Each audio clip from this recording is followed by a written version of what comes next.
اور وہ بھی مشکلات آپ جانتے ہیں، اس وقت کے مشکلات کا اندازہ نہیں ہے آپ لوگوں کو، تو اب یہ ایسا کوئی کام کرنا بھی ہمت کی بات تھی۔ میں گیا اور حضرت بتا دیے ترتیب، فوراً جاؤ اسی وقت، دیر مت کرو، وہ پائن میں بیٹھ جانا اور وہاں سے پیش کر دینا۔ میں سیدھا پائن میں اسی وقت گیا اور جا کر بیٹھ کر حضور کی بارگاہ خدمت حضرت میں پیش کیا تھا کہ متوا آ گیا وہ، اس کے بعد آیا وہ آ کے وہ دیکھا وہ کیا کر، تو میں اس وقت تک سب کر چکا تھا۔ حضرت کی خدمت میں آ کے عرض کر دیا، میں کیا حضرت دلائل الخیرات کا معاملہ، تو اپنے ساتھ ہوتا کیا ہے اس سے اندازہ کیجیے حضرت کے مقام و مرتبے کا۔ تو میں حضرت سے عرض کر رہا ہوں، بالکل بازو میں ایک صاحب چھوٹی اتنی سی مصری دلائل الخیرات پڑھ رہے اور وہ صاحب سن لیے جو میں حضرت سے گفتگو کر رہا ہوں۔ انہوں نے کہا کہ حضرت میرے پاس دلائل الخیرات ہے، یہ حضرت مطلب دے دیجیے آپ۔ اسی وقت حضرت لے کے مجھے دلائل الخیرات دے دیے اور دے کے پڑھے، بتائے کہ بھائی اس کو پڑھ لے کے آنا پھر تم۔ میں بولا حضرت میرے اجازت بھی دینا اس کی، تو تم پڑھ لے کر آؤ۔ تو میں ظاہر پڑھ لیا، میرا شوق تھا وہ، تو پڑھ کر پھر دوسرے دن حضرت کی خدمت میں جا کے وہ دلائل الخیرات پڑھ لیا، حضرت یہ لے لیجیے بول کے دے دیا میں۔ اور اتفاق سے وہ صاحب پھر وہیں آ کے بیٹھے، انہوں نے کہا کہ اب وہ اجازت دینا، بولے تو کتاب لکھی کہاں ہے، کاغذ پہ لکھنا، تو انہوں نے کہا نہیں حضرت یہ کتاب میں بالکل دے دیا ہوں، حضرت مول صاحب کو دے دیجیے کتاب۔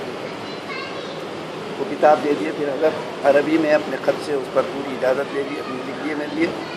تو یہ جو دلائل الخیرات ہے، اس واقعے کو بیان کرنے کا مقصد میرا یہ ہے کہ یہ جو دلائل الخیرات ہے آپ کا ایسا مکمل 100% جسے بولتے ہیں نا 100%، 100% آپ کے ہر مسئلے کا علاج ہے۔ اور بالخصوص یہ جو شکلی عملیات ہیں، شیاطین ہیں گھر کے اندر، یہ پوچھو مت ایسا بھاگتے ہیں۔ آپ کو قصہ سنا تو میں یہ موقع نہیں ہے، صرف 5-7 منٹ بولنا چاہ رہا تھا، 5 منٹ تو ہو ہی گئے ہیں، 2-4 منٹ اور سن لیجیے۔ تو یہ جو گھروں میں شیاطین آتے ہیں، ہمارے محلے میں ایک گھر میں تھا، شیطان آ گیا تھا اور کسی سے گیا ہوا نہیں شیطان، وہ جتنے عامل ہیں پورے حیدرآباد کے وہ سارے عامل آ گئے، سب کام کر لیے، یہاں تک کہ وہ صاحب تھک کے ایک غیر مسلم عامل کو بلایا، کافر، اس سے بھی نہیں گیا، ارے کیا جاتا ہوں بلاؤ، اور بات کیا ان صاحب، بولا نہیں جاتا میں۔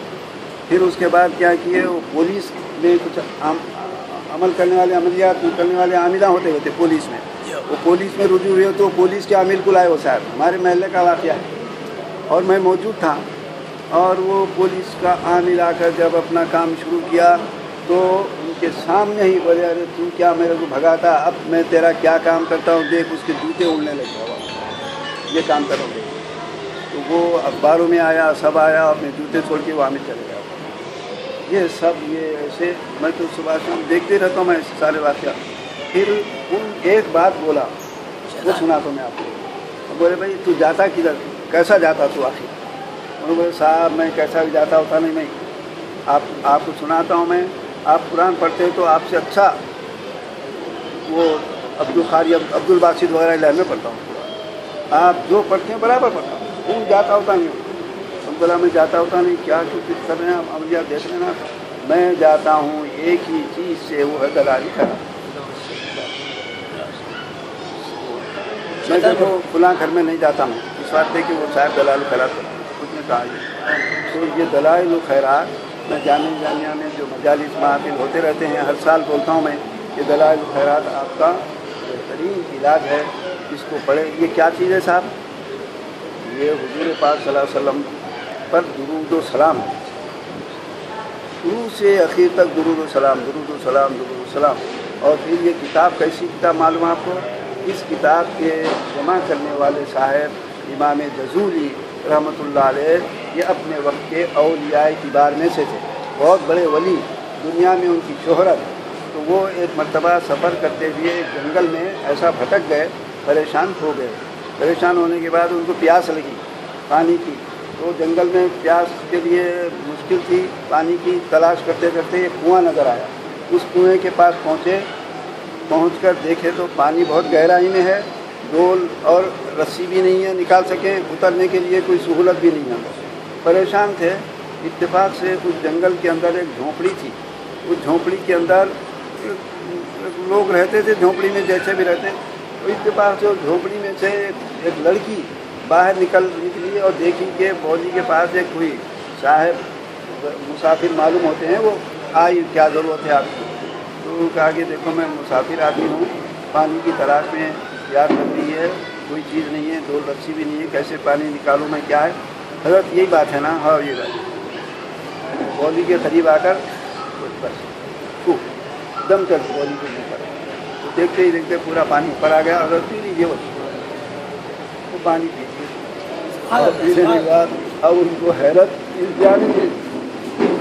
یہ تو وہ بزرگ اہل اللہ میں تو بزرگ تھے حقیقت میں، اولیاء کرام میں ان کا نام تھا، اگر اتنے بڑے بزرگ، اور یہ بچی جھونپڑی میں رہنے والی، وہ بھی کوئی بڑی خاتون نہیں، ایک بچی جھونپڑی میں رہنے والی جنگل کے اندر جہاں کوئی انسان کا نام و نشان نہیں، ویسی جھونپڑی میں رہنا، وہ حیرت پیدا ہو کر بیوی یہ بتاؤ کہ تم کیا دم کرے اس کا؟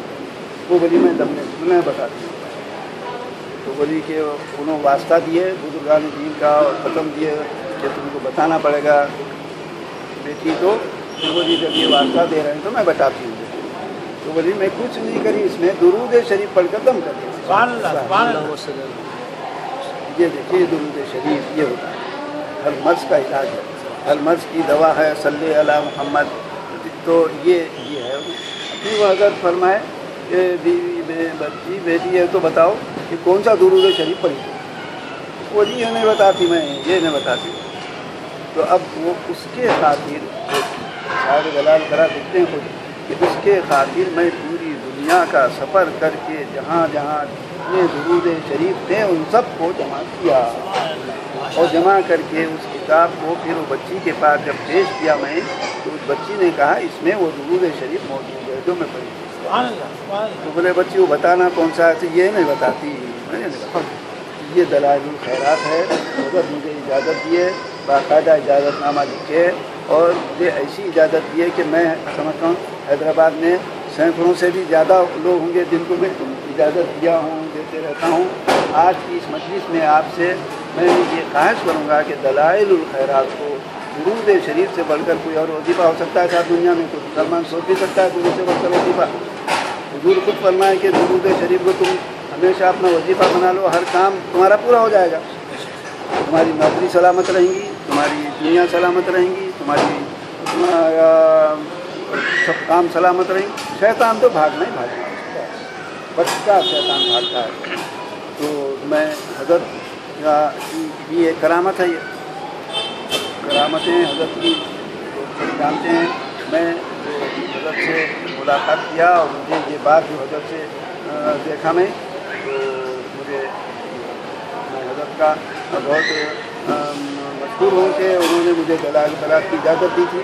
میں آپ سب سے یہ خواہش کرتا ہوں کہ اب حیدرآباد میں سمجھتا ہوں کہ 2000-3000 حضرات کو تو میں دلائل الخیرات پڑھنے پہ لگا دیا۔ سبحان مطلب جانتے ہیں بے حساب دلائل الخیرات، بس اس کے سوا کچھ نہیں، تمہارا علاج عامر لباس جانے کی ضرورت نہیں۔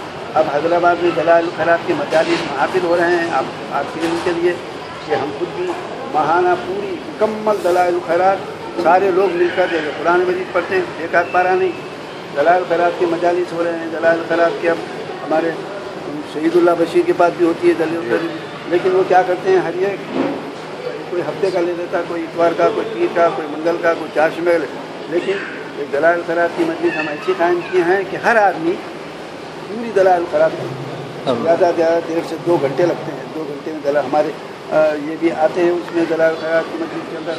تو یہ آپ لوگ آج کی اس مجلس میں میری خواہش یہ ہے اللہ تبارک و تعالیٰ ہم سب کو حضور پاک صلی اللہ علیہ وسلم کی محبت سے سرفراز کرے، اللہ اس کی محبت میں ہماری حیات و ممات ہو اور انہی کے ساتھ ہمارا حشر ہو۔ صلی اللہ تعالیٰ وسلم علی خیر خلقہ و آلہ و اصحابہ اجمعین، الحمد للہ رب العالمین۔